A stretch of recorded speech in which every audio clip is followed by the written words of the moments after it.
अस्सलाम वालेकुम लिसनर, कैसे हैं आप। मैं उम्मीद करती हूँ आप सब खैरियत से होंगे। अल्लाह ताला हम सबको अपने हिफ्ज़-ओ-मान में रखे और शैतान के शर से बचाए, आमीन। स्टोरी सुनने से पहले प्लीज़ मेरे चैनल को सब्सक्राइब कर दें ताकि मेरी मज़ीद आने वाली स्टोरीज़ आप तक पहुँच सकें। चलते हैं स्टोरी की तरफ। मेरा नाम शिज़ा है, ये मेरी अपनी स्टोरी है। हम अपने कज़न की शादी में कराची से हैदराबाद के लिए रवाना हुए। मेरा ददियाल हैदराबाद में है। वहाँ हमारी बड़ी सी हवेली है जो कि काफ़ी पुरानी है। मेहंदी का फंक्शन बाहर गार्डन में रखा गया था। गार्डन के इतराफ़ में घने और बड़े बड़े दरख्त थे। रात में मेहंदी का फंक्शन शुरू हो चुका था। मुझे प्यास लगती है तो मैं पानी पीने के लिए डिस्पेंसर के पास जाती हूँ जो कि एक साइड पे दरख्त के नीचे रखा हुआ था। मैं वहाँ पानी पी रही थी कि मुझे दरख्त पे दो सुर्ख चमकती आँखें दिखाई देती हैं और साथ ही ऐसा महसूस होता है जैसे किसी ने मेरे बालों को सहलाया है। मैं खौफज़दा होकर अपनी फैमिली में आकर बैठ जाती हूँ। अचानक मेरे सर में शदीद दर्द होना शुरू हो जाता है। दर्द इतना शदीद था कि मैं बैठ ही नहीं पा रही थी। मैं अपनी वालदा से कहती हूँ तो मुझे कहती हैं कि आप हवेली में चली जाएं। मैं ऊपर वाले पोर्शन में आकर कमरे में लेट जाती हूँ तो मुझे ऐसा लगता है कि कर्टन के पीछे कोई खड़ा है। मुझे लगा मेरी कोई कज़न है जो मुझे डरा रही है। मैं उसे कहती हूँ कि बाहर आ जाओ, मैं तुमसे नहीं डरती।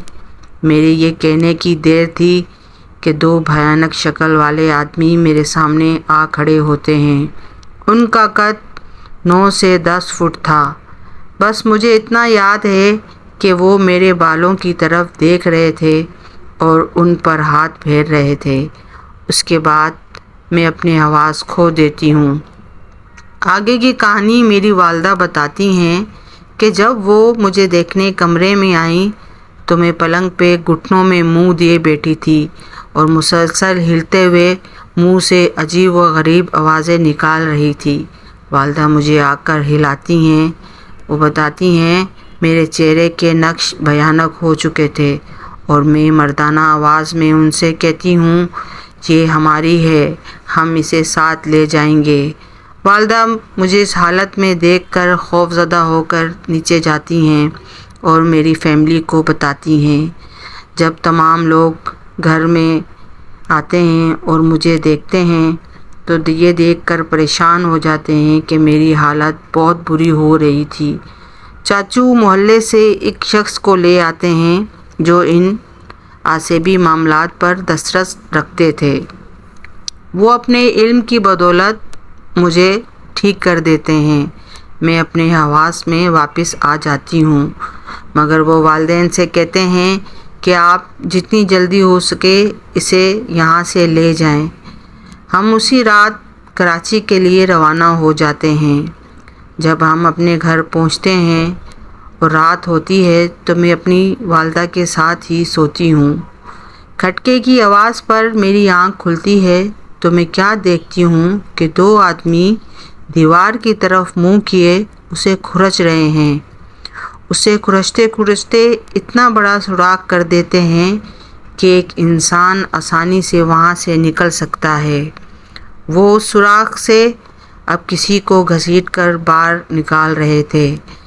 जैसे ही वो उसे निकालते हैं मैं ये देखकर खौफज़दा हो जाती हूँ कि ये तो वही अंकल थे जो मेरा इलाज करते हैं।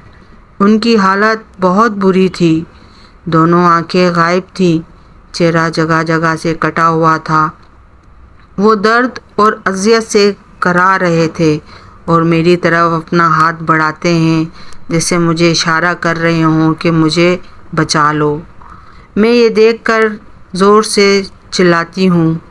मेरी आवाज़ सुनकर मेरी वालदा भी उठ जाती हैं।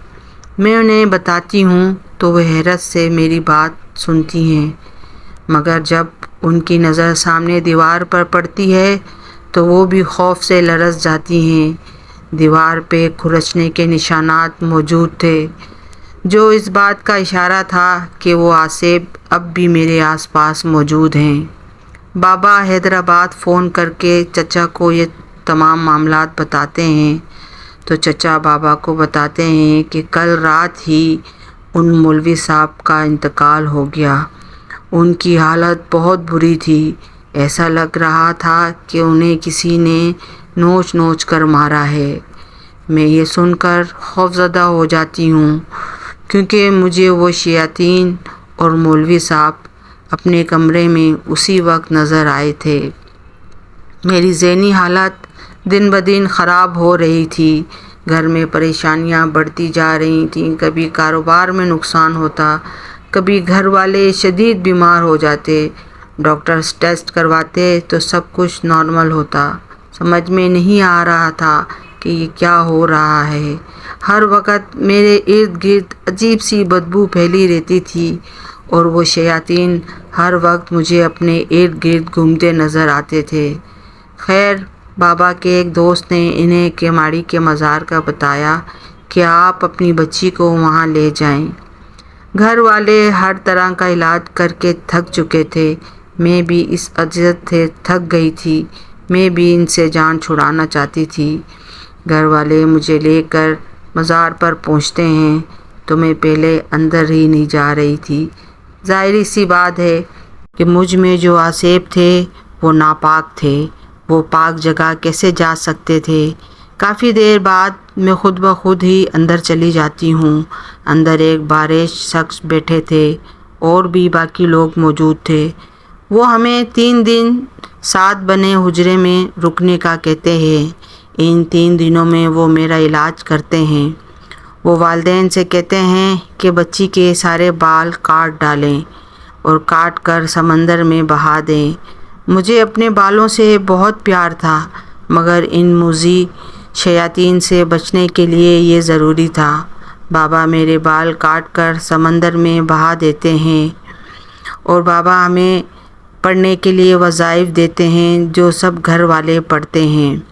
اللہ کا شکر ہے کہ اس کے بعد میں بالکل ٹھیک ہو گئی اور کبھی مجھے وہ شیاطین دوبارہ نظر نہیں آئے، مگر آج تک ہمیں یہ سمجھ نہیں آیا کہ وہ کون تھے، کیا تھے اور ہم مجھ سے کیا چاہتے تھے۔ تو لسنر، یہ تھی آج کی سٹوری۔